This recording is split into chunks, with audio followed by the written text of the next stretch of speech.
La période consacrée à la seconde session parlementaire pour cette année est sur le point de se terminer. Les partis politiques et les observateurs attendent de cette réunion l'examen et l'adoption du code électoral. Et pourtant, ce sont d'autres textes qui ont été votés jusqu'à ce jour.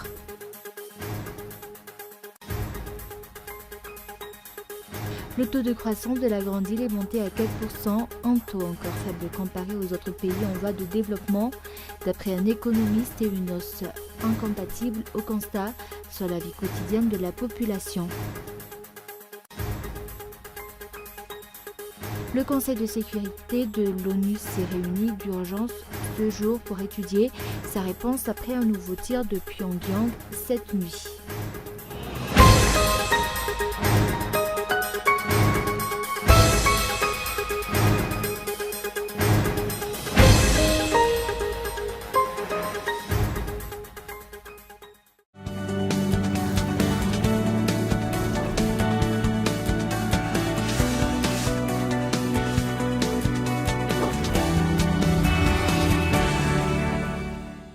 Tena te ilaloa pari PMU betsy nefa tsy afaka mivoaka ny trano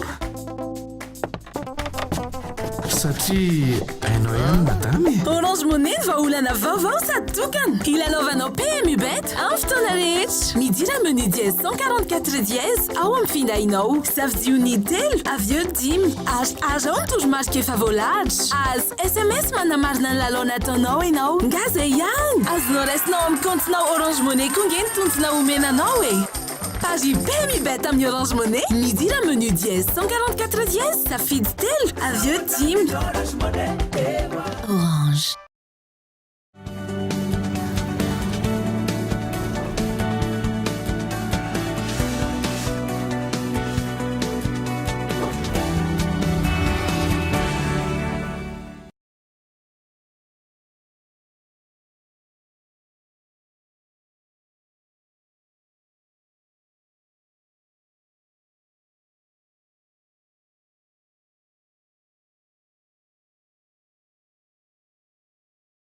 Bonsoir à tous et merci d'être fidèles à ce rendez-vous avec l'actualité en français sur Cool TV. À la une, la période consacrée à la seconde session parlementaire pour cette année est sur le point de se terminer. Les partis politiques et les observateurs attendent de cette réunion l'examen et l'adoption du code électoral. Et pourtant, ce sont d'autres textes qui ont été votés jusqu'à ce jour. Des votes à la va-vite dans les délais d'examen et d'adoption ne sont pas respectés selon un député. Reportage de Murmanch. Nous sommes actuellement à près de 20 jours de la fin de la seconde session parlementaire. De nombreux textes ont été adoptés par les membres du Parlement au cours de cette réunion, à l'exemple du Code foncier et domanial, du Code de l'électricité, du Code de la nationalité, de la loi portant sur la zone économique spéciale ou encore de la loi de finances et du budget pour 2018. Des lois qui, pour la plupart, n'ont aucune répercussion directe sur le quotidien de la population malagasy. D'autre part, le délai nécessaire à la lecture et à l'examen de ces textes, avant qu'ils ne passent au vote, ne sont pas respectés. La loi de finances et le code foncier sont selon moi les seuls textes qui ont vraiment eu de l'importance durant cette session. Cependant, ces textes ont tout de même été adoptés dans l'urgence. C'est pour cela que les députés du parti Mapar sont sortis lors de l'adoption de la loi de finances, car selon nous, il est essentiel de bien les examiner et de mettre la population au courant des conséquences de ces lois sur leur vie quotidienne. C'est d'ailleurs le rôle des députés.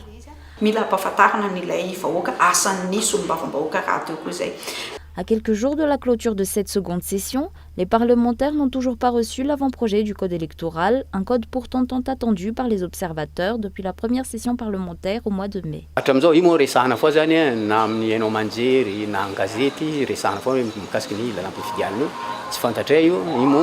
Nous ne savons pas si cet avant-projet du code électoral est déjà entre les mains du bureau permanent, mais en tout cas, nous autres députés ne l'avons pas encore reçu.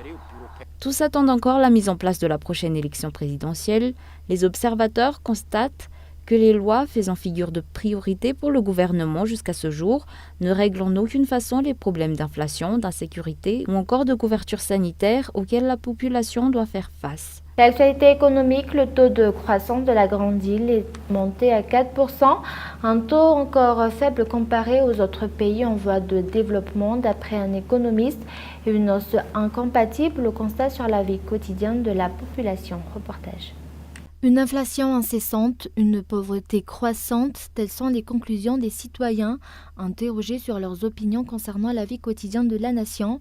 Et pourtant, le taux de croissance de Madagascar atteint aujourd'hui les 4% selon les derniers chiffres publiés cette année par la Banque mondiale.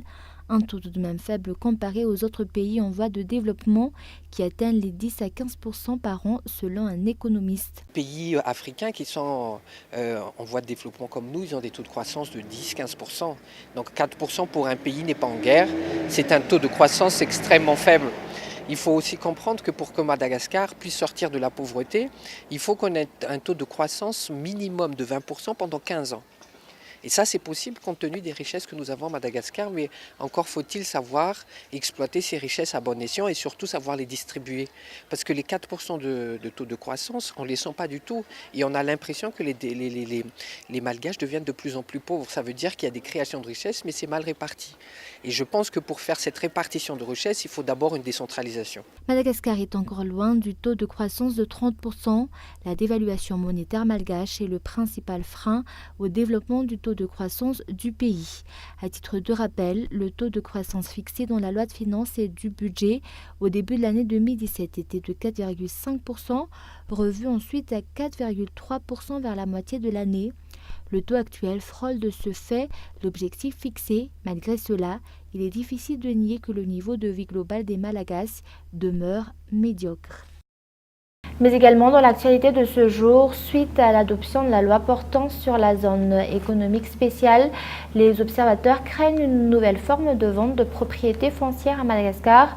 Outre cela, ce texte n'offre aucune garantie aux Malagasy en ce qui concerne les offres d'emploi, selon un économiste. Reportage de Ounassen. La loi portant sur la zone économique spéciale a été adoptée en un rien de temps. Comme à l'habitude des parlementaires, il n'y a pas eu assez de débat sur cette loi lors de son élaboration et de son examen selon les observateurs. Ce sont les étrangers qui vont bénéficier de ces zones économiques spéciales et non les Malagasy selon le politicien Uldon Bonardson. Il y a un grand danger parce qu'il y a deux articles fondamentaux dans cette version de loi sur les zones économiques spéciales. Il y a d'abord l'article 41 qui définit le salaire minimum des travailleurs. Soyons logiques. Un salaire minimum de 750 000 francs ou 150 000 ariars qui est régi par la loi en dehors de la zone n'est pas applicable dans une zone économique spéciale. Parce qu'une zone économique spéciale, c'est un échange en devises qui se fait partout. Il y aura des banques offshore, il y aura des marchés internationaux. Donc c'est un standard international. Ce qui est logique, c'est de mettre un salaire minimum en devise dans une zone économique spéciale. Sinon, on va vers un esclavage moderne. Deuxièmement, la loi, l'article sur la location des terrains, qui est de l'article 51. L'article 51 définit qu'on peut louer la zone économique spéciale en 30 ans renouvelable. Cela veut dire que si on renouvelle plusieurs fois, les Malgaches n'auront plus la souveraineté dans son pays. 20 terrains à raison de 350 hectares par propriété éparpillés sur toute la grande île seront classés zone économique spéciale selon les projets du gouvernement, des terrains destinés aux investisseurs. Une nouvelle forme de vente de terrains aux étrangers selon Michel Radzvalak, un député du parti Mapar. Cette nouvelle loi n'apporte aucun intérêt aux Malagasy, elle n'offre aucune garantie que la population malagasy ait l'avantage, que ce soit en matière d'appel d'offres ou sur les offres d'emploi. Le manque de compétences étant une condition pour mettre hors course un investisseur. Ici à Madagascar, ce sont toujours les propriétaires des capitaux, les propriétaires d'argent qui règnent partout à Madagascar. Donc, je ne crois pas que ces investisseurs-là prennent en considération la population de la région.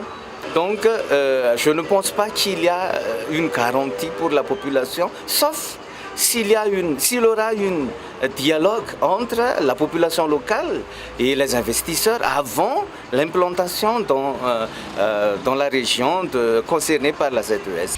Les observateurs sont de ce fait sceptiques face à cette zone économique spéciale que le gouvernement veut mettre en place, car les investisseurs malgaches sont écartés. Outre cela, il n'est pas sûr que les étrangers respectent les accords écrits, comme c'était le cas lors de l'affaire de la zone d'investissement agricole. Et le mode de vente en ligne prend de plus en plus d'ampleur à Madagascar. Les élèves des collèges d'enseignement général et des lycées, tant publics que privés, sont les plus attirés par ce système de vente. Reportage. Les enfants utilisent une technologie en constante évolution et dont ils sont pourtant loin de contrôler tous les aspects.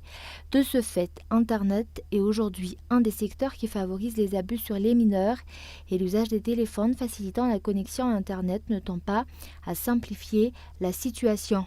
Les jeunes situés entre 13 et 17 ans sont les plus attirés par la connexion en ligne, notamment via les réseaux sociaux, raison pour laquelle l'UNICEF organise aujourd'hui une action pour la protection en ligne des enfants dans le secteur sud de la Grande Île. Cette année, nous avons choisi une autre initiative plus innovante, c'est d'emmener sur le tour le TIC-Bus pour cibler les enfants, surtout et les jeunes de moins de 18 ans, dans la protection en ligne des enfants, parce que dans l'UNICEF, on a un programme axé sur la protection en ligne des enfants. On sait aujourd'hui que beaucoup de jeunes utilisent Facebook, les réseaux sociaux et tout, sans s'en rendre compte de comment ils pourront se protéger. Donc pour l'UNICEF, ce tour permettra au moins de cibler les enfants depuis Tuléa, en passant par Sakara, Ilaka, Kambalavo, du sud-est, jusqu'à Antirabé et bien sûr à Antananarivo.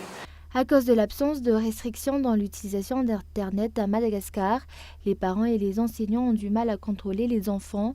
Une campagne préventive depuis la base, une prise de conscience de la responsabilité de tout un chacun et une collaboration sérieuse entre les parties concernées sont les garanties de la prévention et de la protection des enfants contre les abus sur Internet.